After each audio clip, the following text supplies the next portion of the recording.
Olá, estamos começando agora mais um programa, um debate do projeto SOS Brasil Soberano. Ó, o Jorge Folena chegando. Ô, Jorge, eu estava começando agora, fazendo o que você faz normalmente, que é a abertura. Então, vou passar para você. Abre o seu som. Abre o seu som. Isso. Legal, Pronto. legal estar com todos, Zé Maria, Beth, mas para variar são os problemas, né, da internet, né, da privatização, vamos colocar assim. Cobro muito bem, mas na hora de prestar o serviço temos muitos problemas. Mas vamos lá. Uma satisfação estar com todos mais uma vez aqui no Soberania em Debate, que é um programa do movimento SOS Brasil Soberano, do Sindicato dos Engenheiros do Estado do Rio de Janeiro. Hoje vamos debater um tema, Beth, muito legal e muito importante, mas que tem sido um grande problema do país nesse momento, que é a questão do petróleo e dos combustíveis, né? Esse tema é um tema fundamental para a soberania e para o desenvolvimento. Mas nós estamos vendo aí a disparada do preço dos combustíveis, a perda de controle do petróleo e, principalmente, a destruição que fizeram da Petrobras. Para isso, Beth, nós vamos contar com quem hoje para tratar desse tema? Nós estamos aqui com o nosso querido José Maria Rangel, agradecemos a ter atendido ao nosso convite. O Zé Maria, vou chamar você de Zé Maria, que não está escrito aí, tá? Ele é formado em eletrotécnica pelo Instituto Federal de Educação, Ciência e Tecnologia Fluminense, foi coordenador geral da FUP, a Federação Única dos Petroleiros, e foi também conselheiro de administração da Petrobras entre 2013 e 2014, eleito pelos trabalhadores. Se aposentou ano passado, depois de 35 anos de trabalho na Petrobras, como técnico em manutenção. Seja bem-vindo, Zé. Nós vamos começar, o Folena já explicou qual é o tema do nosso programa de hoje. Então, desde o golpe de 2016, que tirou a presidenta Dilma do governo, a gente tem assistido ao desmonte da Petrobras, uma das maiores empresas do mundo e que era chamada do motor do Brasil, né? Principalmente pelo papel indutor do desenvolvimento e da soberania nacionais. Para além do poder estratégico dessa empresa, atuava, inclusive, de forma integrada, que se dizia do posto ao poste, né, que era a política da Petrobras. Mas nós estamos vendo, ultimamente, além desse caráter estratégico que a Petrobras desempenhou durante muitos anos na história do Brasil, que às vezes pouca gente conhece, hoje nós estamos vendo como as políticas que estão sendo implementadas pelo governo em relação à política de petróleo tem afetado milhões de brasileiros, né, por conta dessa disparada de preços no valor do gás e da gasolina. Agora mesmo, a Petrobras acabou de anunciar que, a partir de amanhã, haverá novo aumento da gasolina e do gás de cozinha num percentual de 7,2%. Então, nós queríamos saber como foi possível, durante um período de tempo, principalmente nos governos Lula e Dilma, manter os valores do gás e do petróleo dentro de um valor razoável comparado com o salário mínimo dos brasileiros, né? E como se explica essa política desastrosa de aumento sistemático no valor do gás e da gasolina? Bom, primeiro, muito boa tarde ao Jorge, prazer revê-lo, Jorge, prazer rever Beth, e principalmente revê-los com saúde, né? O Brasil hoje, lamentavelmente, bate a marca de 600 mil mortos por conta não só da pandemia, mas também dessa irresponsabilidade do governo federal em negar a ciência, negar a medicina, brincar com uma doença que é tão letal quanto nós estamos vendo aí. É sempre um prazer atender a um chamamento, né? Esse não é um convite que o Senge me faz, é um chamamento, uma convocação, porque o programa de vocês é aquela coisa, né? É o Brasil soberano. Então, nós estamos sempre prontos aqui a atender esse chamamento. É bom tentar dar uma contextualizada, e a Beth já falou, quer dizer, amanhã a gente já tem a gasolina e o gás de cozinha mais caros, 7,2%. E eu, como fui conselheiro de administração durante um ano, de 2013, maio de 2013 a abril de 2014, desde aquele período, ainda nos governos do PT, existia uma pressão dos acionistas minoritários, que são indicados pelo mercado, para que a Petrobras tivesse uma política de preços alinhada ao mercado internacional, né? Porque, obviamente, que essa política, eles sabiam, desde lá de trás, que ela iria aumentar os seus dividendos. Óbvio que, naquele momento, a gente resistia, né? Não só os 7 conselheiros indicados pela acionista majoritária, e também eu, eleito pelos trabalhadores, nós resistíamos a ter uma política que não levasse em consideração, né, os impactos que o aumento dos derivados, dos combustíveis, eles teriam na vida das pessoas, né? E depois de muitas idas e vindas, Jorge, nós chegamos a uma conclusão que nós tínhamos que, de fato, formular uma política de realinhamento de preços. E nós o fizemos. E essa política, a primeira diferença fundamental para o PPI, que daqui a pouco eu vou falar um pouco mais, é que ela tinha uma periodicidade, ela tinha uma previsibilidade. Nós iríamos avaliar durante 4 meses, Conselho de Administração, e na realidade, pelo Estatuto da Petrobras à época, não sei se hoje ainda é assim, porque mudaram tanto o Estatuto, quem tem eu diria que a prerrogativa de fazer um alinhamento de preço é a diretoria executiva. Então, à época, iriam ser avaliados a produção de petróleo nacional, a variação do câmbio, a variação do preço do barril e, obviamente, uma margem de lucro da Petrobras. 4 meses. E, a partir daí, se decidiria se seria aplicado um reajuste, um aumento, ou se você reduziria o preço dos derivados. Então, isso foi praticado, né, durante algum período. A partir do golpe, como a Beth muito bem colocou, tudo isso muda, né? A Petrobras, e aí é bom que a gente também destaque aqui, ela muda, na sua essência, o seu objetivo central, ela deixa de ser uma empresa que tem como objetivo, que tinha, na realidade, como objetivo, o desenvolvimento do Estado brasileiro, para ser uma empresa que busca a rentabilidade dos seus acionistas, e aí para não faltar com a verdade, porque essa é uma lógica que eu sempre trabalhei, essa mudança de chave, essa virada de chave, ela se dá ainda no governo da presidenta Dilma, com a chegada do Aldemir Bendini à presidência da Petrobras.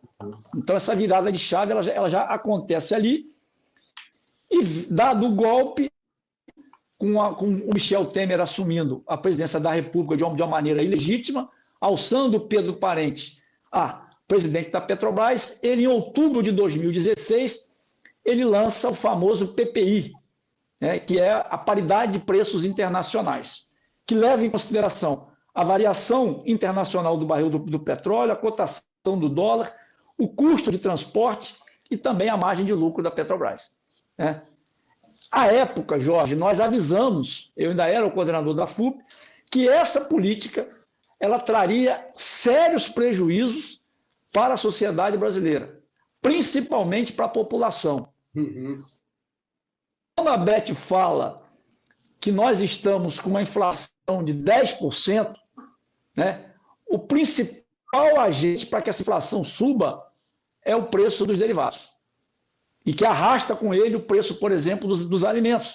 Porque vocês sabem que o transporte aqui do Brasil, 99% é malha rodoviária. Então, subiu o combustível, sobe o preço do frete, sobe o alimento. Então, isso está fazendo com que a inflação ela também entre numa disparada, penalizando mais o pobre. De petróleo que custava 49 dólares, né? E nós tínhamos a nossa moeda, o dólar valia 3,2. Hoje, nós temos o barril valendo 83 dólares e nós temos o dólar valendo 5,5. Então, tudo que nós fizemos a previsão lá atrás está acontecendo agora, né? E por que isso acontece? E qual é a consequência, além da inflação, além do alto preço dos derivados? Nós estamos tendo, Jorge, Beth, uma brutal transferência de renda da classe mais humilde da sociedade para os acionistas da Petrobras. De 2019 para cá, a Petrobras teve um lucro de 91 bilhões e distribuiu 56 bilhões para os seus acionistas. Só esse ano, 41 bilhões foram distribuídos. Isso tudo às custas do aumento dos preços dos derivados e, obviamente, da entrega do patrimônio nacional, como a gente está assistindo aí a venda de vários e vários ativos que a Petrobras está fazendo a preço de banana. Zé Maria, você tocou numa série de assuntos importantíssimos. E eu vou, antes de te fazer uma outra questão, apresentar uma outra questão, eu só peço licença para tentar, então, sintetizar o que você falou, por muitas coisas importantíssimas. Primeiro, você falou na pressão exercida por acionistas minoritários da Petrobras. Ou seja, a Petrobras é uma empresa pública, é uma sociedade de economia mista, na qual a União é a maior acionista. Ou seja, uma minoria está mandando na maioria. Isso aconteceu exatamente a partir do governo Temer e Bolsonaro, muito fortemente. Essa talvez uma das grandes razões para o golpe de 2018. E aí, nisso que você falou, eu estou destacando esses pontos que você falou, para que as pessoas possam entender isso, porque a grande mídia cria uma grande confusão, falando em dividendos, falando em direito de acionistas. Então, vamos lá. Fernando Henrique Cardoso é que colocou as ações da Petrobras na Bolsa de Nova York, o que permite que esses minoritários estrangeiros, façam pressão. Além disso, no governo dele, ele aprovou a Lei do Petróleo, e que fala dos preços do petróleo conforme o mercado internacional. Só que mercado internacional de petróleo não pode valer para países que têm petróleo e capacidade de refino. Então, esse preço que a Petrobras diz temos que acompanhar o mercado internacional seria válido se o Brasil não tivesse petróleo suficiente, né, Zé Maria? Se não tivesse refinarias.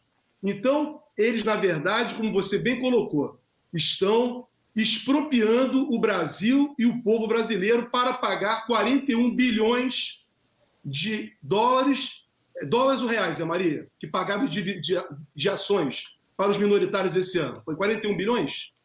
Reais. 41 bilhões de reais para acionistas privados minoritários.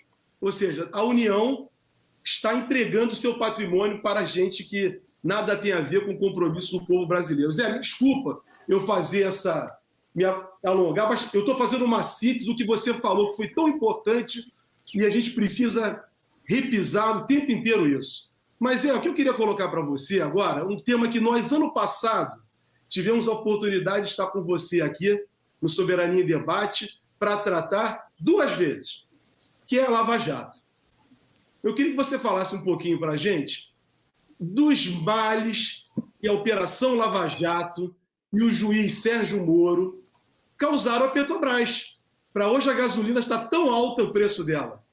O que a Lava Jato, Zé, fez para destruir a Petrobras, os trabalhadores, e nós estamos nesse caos de todo dia aumentar a gasolina, tendo esse juiz Moro querendo ser candidato a presidente da República? Ô Jorge, se a gente analisar friamente né?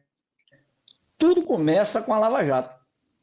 A Lava Jato, que nós, petroleiros e petroleiras, à época que todo mundo, que a esmagadora maioria da sociedade brasileira tinha o juiz Moro e o Dallagnol como grandes super-heróis, nós, petroleiros e petroleiras, já denunciávamos que eles eram parte de uma grande quadrilha internacional para desestruturar o Brasil, a partir do setor de óleo e gás, para culpabilizar o presidente Lula, para dar na presidenta Dilma, assumir o poder e destruir o Brasil como eles estão destruindo hoje.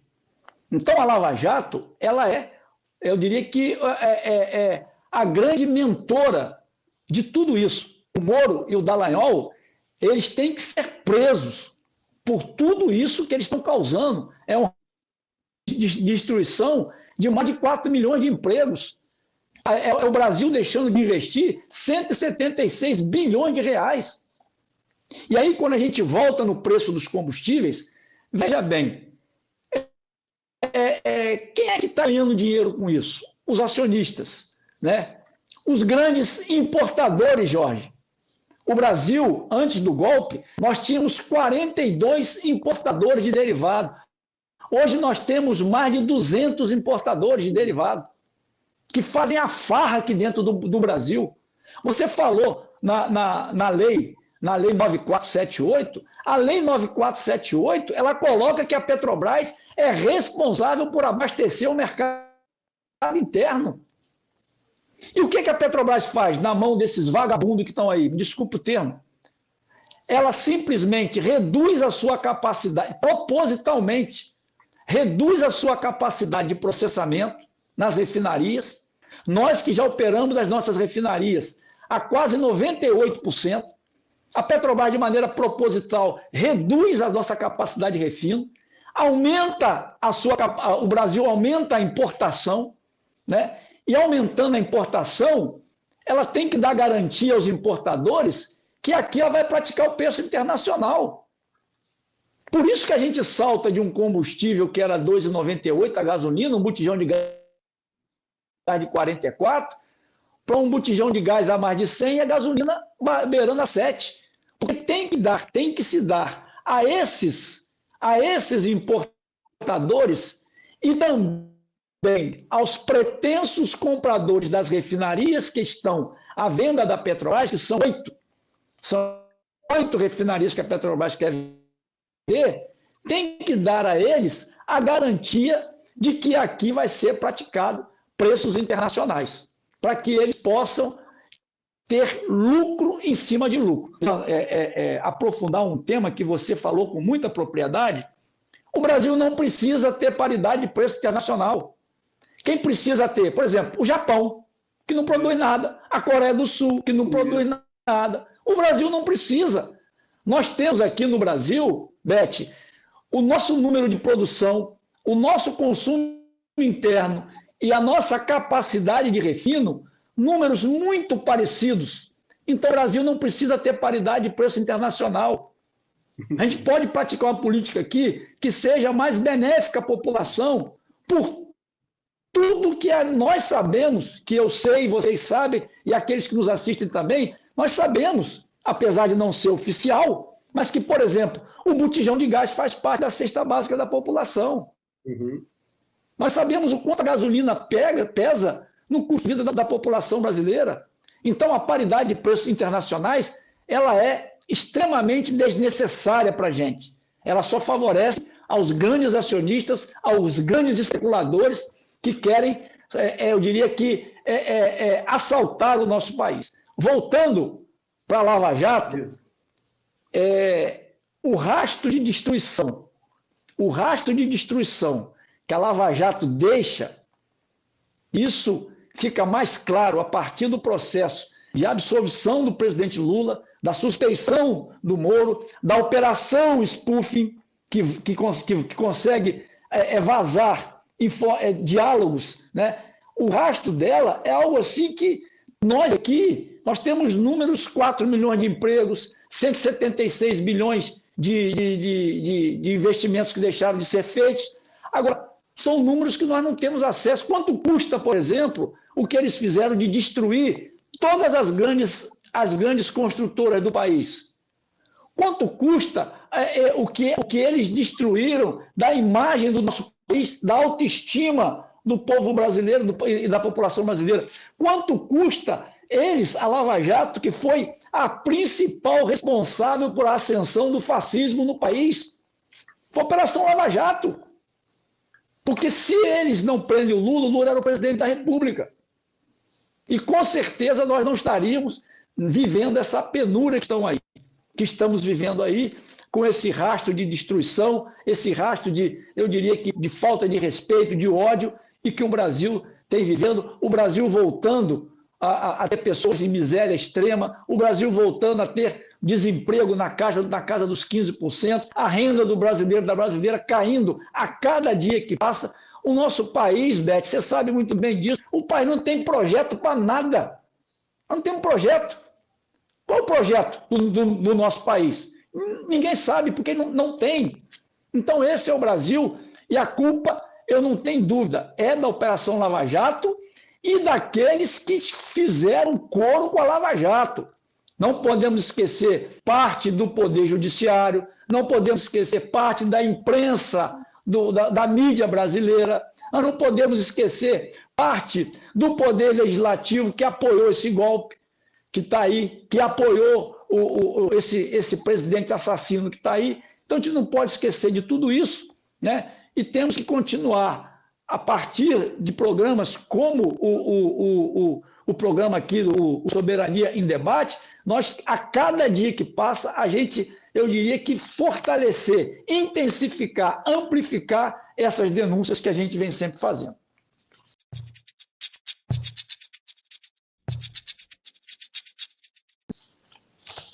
Muito bom, Zé Maria.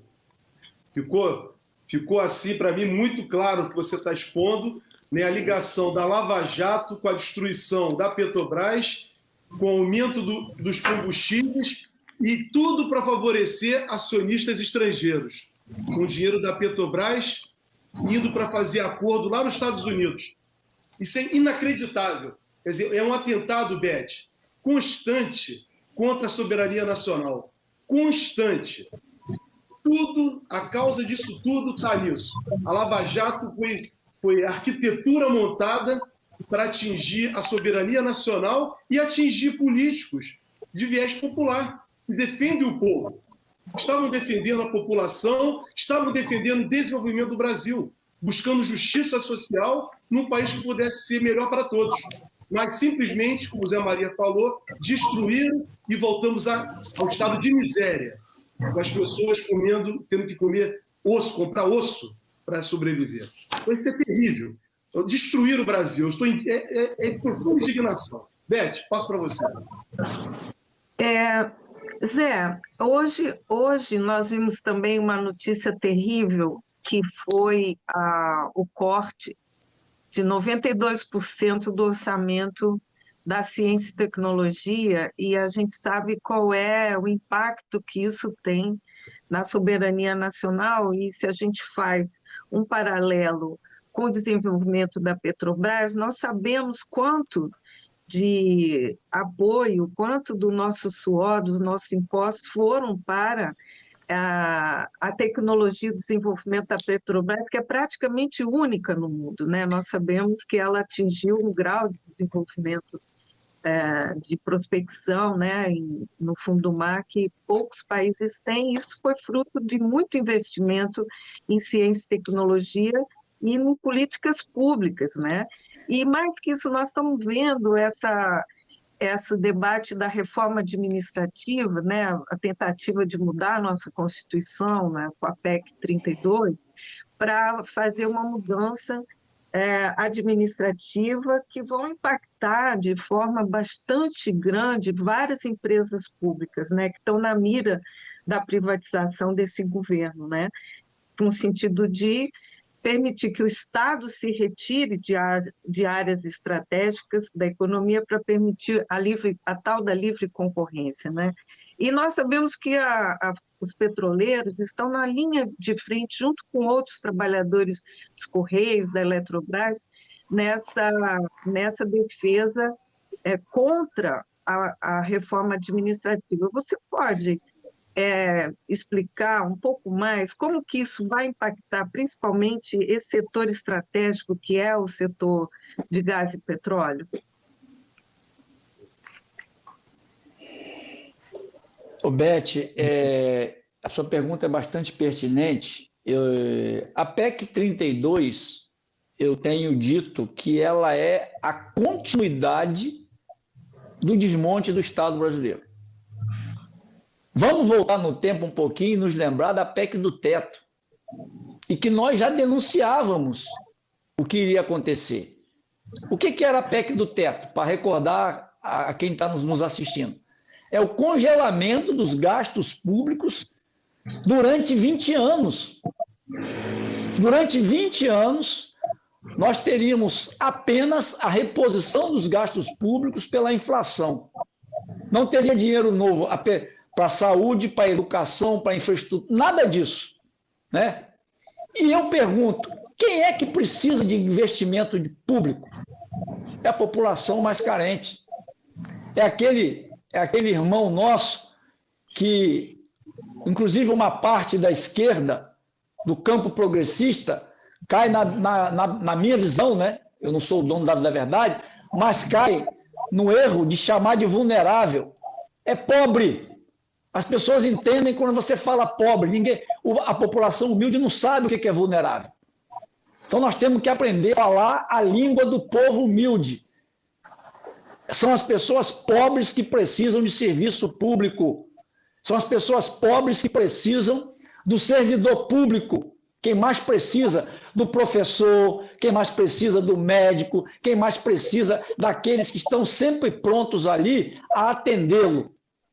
Então, quando se coloca a PEC do teto, que visa precarizar o serviço público, nós estamos dizendo que essa camada tão valorosa dos trabalhadores públicos, ela vai deixar de atender ao público mais pobre da população. Que se você junta a PEC do teto com a PEC 32, isso tudo dá uma mistura perfeita para a gente jogar mais de milhões e milhões de brasileiros e brasileiras. Não é verdade, vou pegar um item aqui que eles tentam falar, não é verdade que o servidor público não pode ser demitido. O servidor público pode ser demitido. Agora, ele tem um procedimento de demissão diferenciada. Por quê? Porque ele não é servidor do governo de plantão. Ele é servidor público. Portanto, ele tem que ter, sim, uma diferenciação de nós. Por exemplo, eu estou aposentado, mas quem é seletista? Ele tem que ter uma diferenciação, né? Então, por isso e por várias outras razões, nós somos contra, estamos lutando, combatendo a aprovação da reforma administrativa junto com todas as categorias organizadas aqui no nosso país. Quando a Beth coloca a questão da ciência e tecnologia, quer dizer, uma das áreas que a Petrobras ela mais avançou, graças a, obviamente, primeiro, a competência dos seus trabalhadores e trabalhadoras, próprios e terceiros, e também, eu diria que o crédito que vários governos deram à Petrobras, como, por exemplo, o governo Lula, o governo Dilma, né, de acreditar que nós éramos capazes de fazer. Então, a Petrobras foi a empresa que mais investiu em pesquisa e desenvolvimento do mundo do petróleo. Mais investiu. Se nós somássemos, né, isso no passado, se nós somássemos as 7 maiores empresas do Brasil em 2013, somar tudo o que elas investiam em pesquisa e desenvolvimento, não chegava perto do que a Petrobras investia em pesquisa e desenvolvimento. O nosso centro de pesquisa, Jorge, O nosso centro de pesquisa, o CENPES, ele foi referência mundial na área de petróleo e gás.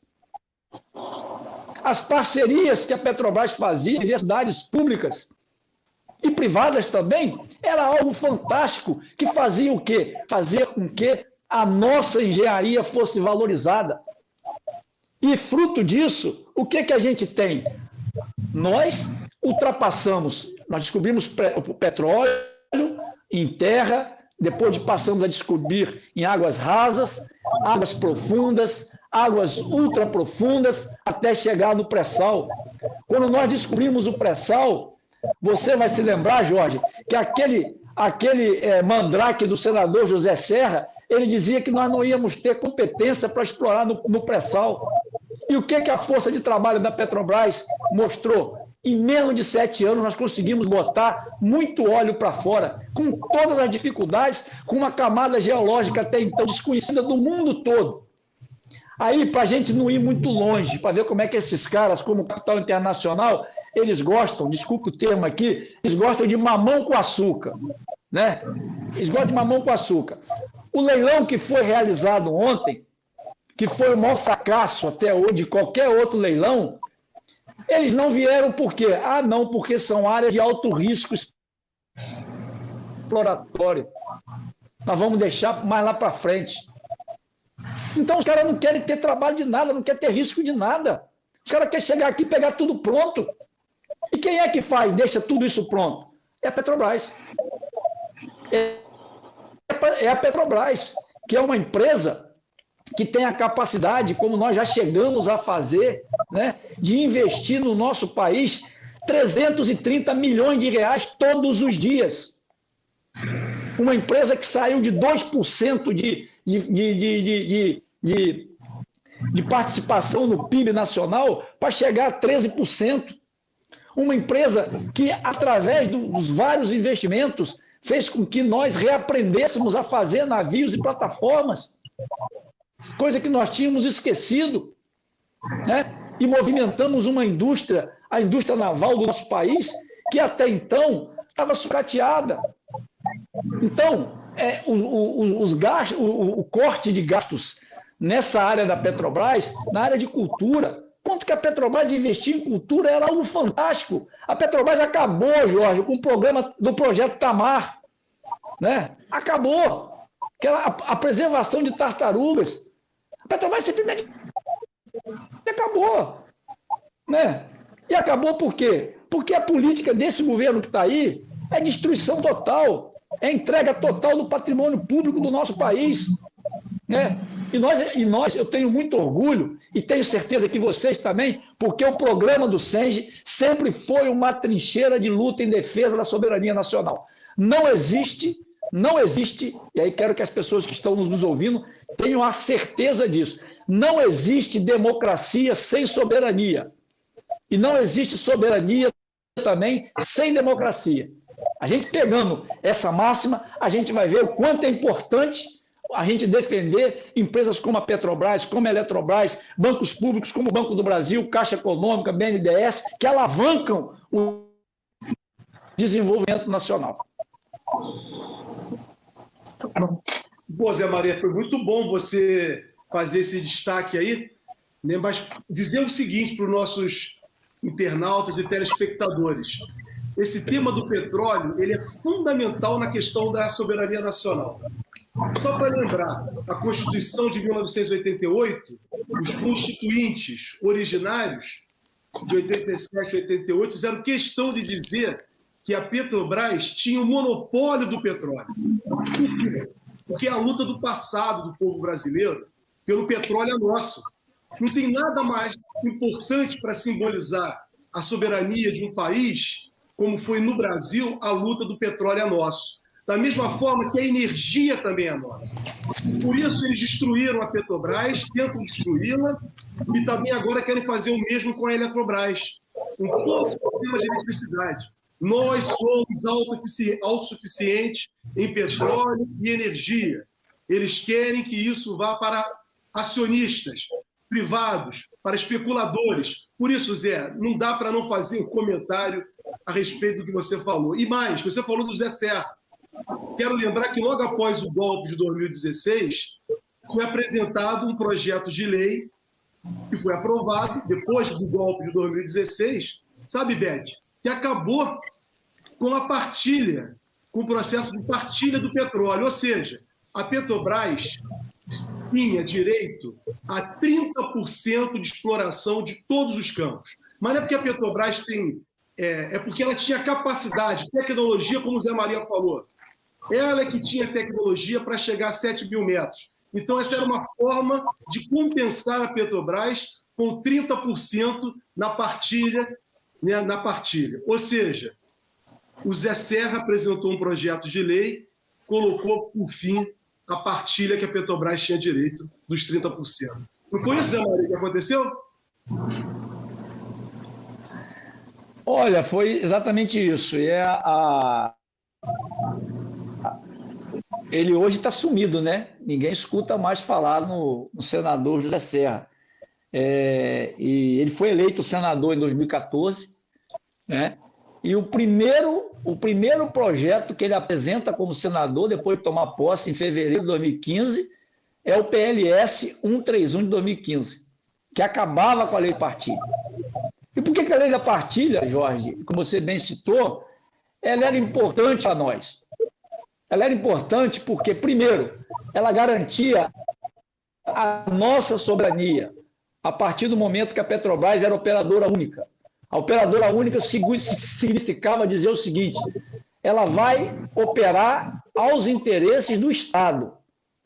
A operadora única, ela vai contratar os fornecedores no nosso país, visto que existia uma política de conteúdo local que também acabou, né? E a operadora única, ela vai ter 30% de todos os campos para reverter os recursos, 30% mínimos, para reverter os recursos do petróleo para a saúde e para a educação. Então, tudo isso acabou. A gente resistiu enquanto pôde, nós resistimos 1 ano e meio no Senado e depois fomos para a Câmara, né? No Senado, a gente conseguiu ainda manter que a Petrobras tivesse a preferência, né? A preferência nos campos que fossem ofertados, e que eles agora também já querem acabar, porque eles querem voltar a botar tudo em modelo de concessão. Por quê? Porque está tudo mapeado, pô. Está tudo mapeado. Eles sabem aonde tem petróleo e onde não tem petróleo, né? Então, para eles é muito mais fácil. Não, Zé Maria, e nós vamos ter... Para os nossos telespectadores a concessão, entender, beneficia quem a concessão? As empresas estrangeiras? Não é que a concessão beneficie estrangeiras, não. Porque, o que acontece? Nós temos modelo de concessão no Brasil hoje. Modelo de concessão, o modelo de partilha e o modelo de contratação direta. Esses 3 modelos. O modelo de concessão é o modelo que tem o maior risco exploratório. A partilha é o pré-sal, que está tudo mapeado. É furar e achar. E a contratação direta, o governo vai definir quem ele quer que opere, como a Dilma fez com o excedente da cessão onerosa, contratando direto a Petrobras. Por que eu digo a vocês, Jorge, aos ouvintes, que eles querem o modelo de concessão? Porque eles querem o modelo de concessão no pré-sal, né? Porque não tem o bônus de assinatura alto como tem o pré-sal, vai ser por lance, eles vão ter um modelo de concessão sem o risco do modelo de concessão. Porque o pré-sal está todo mapeado. Ele já sabe que tem petróleo, né? Então, tanto é que a ANP está colocando, para ser leiloado, áreas na franja do pré-sal. É como você botar um canudo e chupar o refrigerante do amigo do lado, né? Você sabe que vai ter ali, você vai... Então, é isso que os caras querem. E esse assunto, Jorge e Beth, a política energética, eu não tenho dúvida que ela, mais uma vez, vai estar no centro do debate presidencial do próximo ano, tanto no que diz respeito à questão do petróleo e, obviamente, o seu rebatimento no preço dos combustíveis, como na crise de gestão no setor elétrico, que nós estamos aí às portas de um novo apagão ou um novo racionamento por barbeiragem do atual governo. Cada um daqueles que estão me ouvindo, estão me vendo, pega lá a sua continha de luz que vai ver. É bandeira vermelha. 2 que nós estamos pagando por uma irresponsabilidade do governo federal, que não poupou os nossos reservatórios de água quando deveria poupar, né?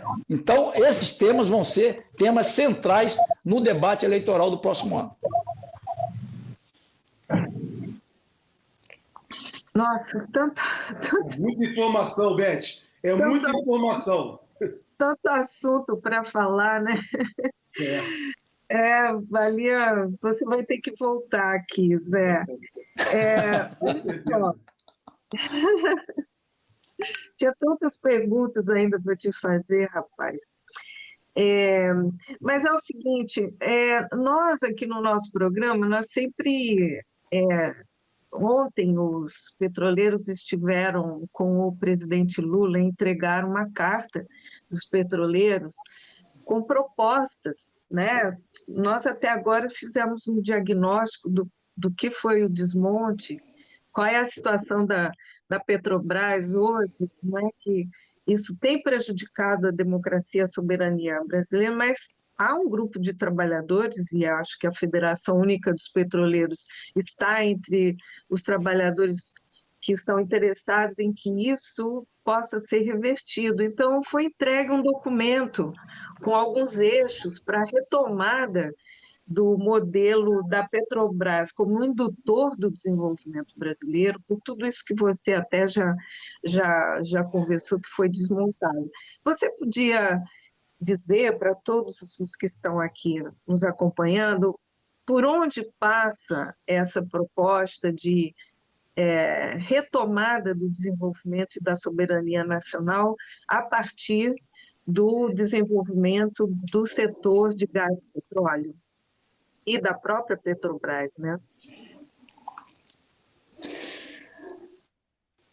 Beth e Jorge, enfim, o documento da FUP, que foi entregue ao presidente Lula, ele retrata a Petrobras dos nossos sonhos, né? Uma Petrobras 100% pública, uma Petrobras onde não tenha leilão de petróleo, uma Petrobras voltada para a transição energética, para uma matriz energética mais limpa, uma Petrobras dona do refino. Aquilo ali é o documento, e está correto, a FUP fez, e é isso que nos move. Os sonhos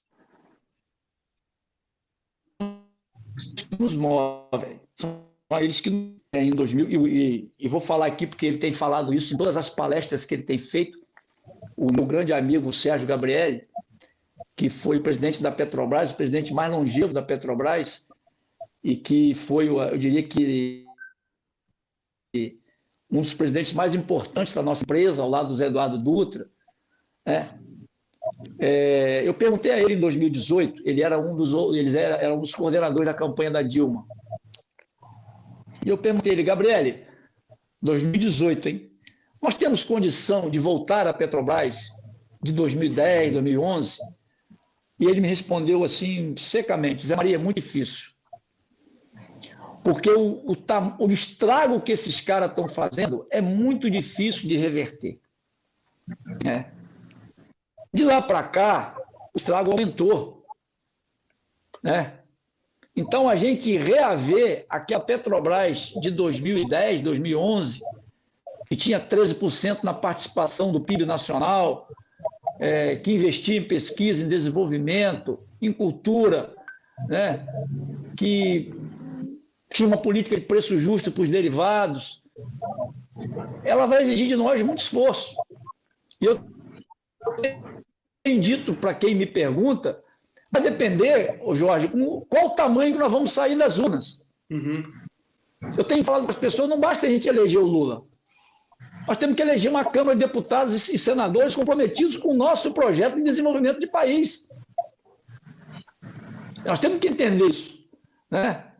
Porque eu não tenho dúvida, pelo amor, pelo carinho que Lula tem pela Petrobras e pela sabedoria que ele tem de visualizar na Petrobras e também nas empresas estatais, nos bancos públicos, fortes atores fundamentais para a retomada do desenvolvimento do país, aliado a algumas mudanças que, na minha visão, vão ter que ser feitas, mas que necessitam do aval do Congresso, como, por exemplo, a derrubada da PEC do teto, a derrubada da autonomia do Banco Central. Tudo isso depende do Congresso Nacional. Então, a FUP está de parabéns pela carta que entregou o presidente Lula. Tenho certeza que o presidente Lula é sensível a todos aqueles pontos que foram elencados ali. A Petrobras, por exemplo, já vinha caminhando numa política de investir em energias renováveis, né? Energia eólica, nos biocombustíveis, na energia solar, e que agora nós vamos ter que retomar, caso a gente volte ao governo, vamos trabalhar para isso. Então, assim, obviamente são sonhos, como diz a música, sonhos não envelhecem, e nós vamos trabalhar dioturnamente para fazer com que esses sonhos, a partir do momento que a gente sonhar junto, eles se tornem realidade.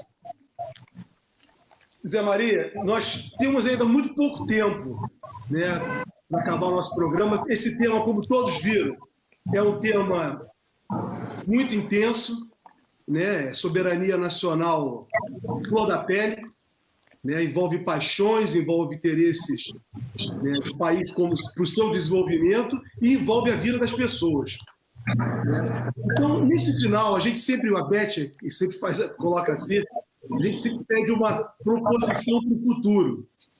Mas antes de passar para suas considerações finais e você apresentar essa proposição para o futuro, também queria destacar, se for possível, até você dar uma pequena explicação, né, de uma ação proposta pelo Ministério Público Federal no Rio de Janeiro contra os dirigentes da Petrobras, contra a Petrobras e seus dirigentes, porque estavam vendendo gasolina num preço justo, gasolina e gás de cozinha, num preço justo para o povo brasileiro.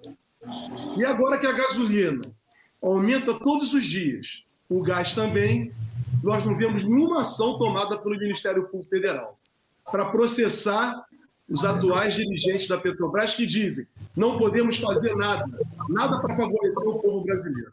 Zé, suas considerações finais, se quiser dar uma palavrinha sobre essa ação e o que você queira falar no final aí para uma proposição para o futuro para a gente, nesse pouco tempo que nos resta.